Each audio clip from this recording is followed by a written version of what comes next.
വേണ്ടി ജീവിതം തന്നെ മാറ്റിവെച്ച ഒരു ചെറുപ്പക്കാരന്റെ എഫേർട്ടിന്റെ റിസൾട്ടാണ് നിങ്ങൾ ഈ കാണാൻ പോകുന്നത്. കണ്ടു നോക്കിങ്ങളൊന്ന്.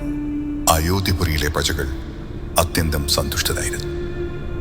ആ രാജ്യം ഐശ്വര്യ സമൃദ്ധമായിരുന്നു. ആ നൃപതിയുടെ ഉള്ളം മാത്രം ശോകത്താൽ മൂടപ്പെട്ടിരുന്നു.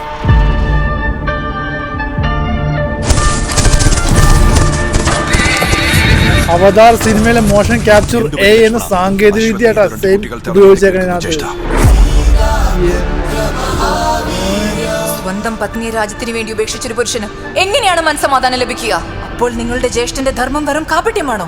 ആരാണ് നിങ്ങളുടെ ജനനി? നിഖിൽ രാംദാസ് എന്ന ഒരു ചെറുപ്പക്കാരന്റെ ഒരു എഫേർട്ടിന്റെ റിസൾട്ടാണ് ഇത്. വലിയൊരു അപരാധം ചെയ്തതുപോലെ തോന്നുന്നു കുരുനാഥ. ഈ ഖേദം ഉപേക്ഷിക്കൂ രാമ. ഒരു സ്ത്രീയുടെ വാക്കുകൾ ചരിത്രം ഒരിക്കലും ഓർത്തു വയ്ക്കില്ല എന്ന് അങ്ങേക്കറിയില്ലേ? എന്നെ അല്ലാതെ ആരെയും മനസ്സിൽ കരുതിയിട്ടില്ലെന്നും ശുദ്ധി അടിയറവ് വെച്ചിട്ടില്ലെന്നും എന്റെ പ്രജകൾക്ക് മുന്നിൽ വെച്ച് സത്യപ്രമാണം ചെയ്യണം.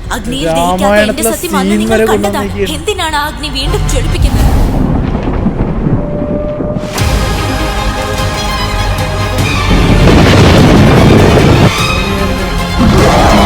ഇങ്ങനെയാണെങ്കിൽ ഫിലിം ഇറങ്ങുമ്പോട്ടല്ല നിന്ന് കത്തും.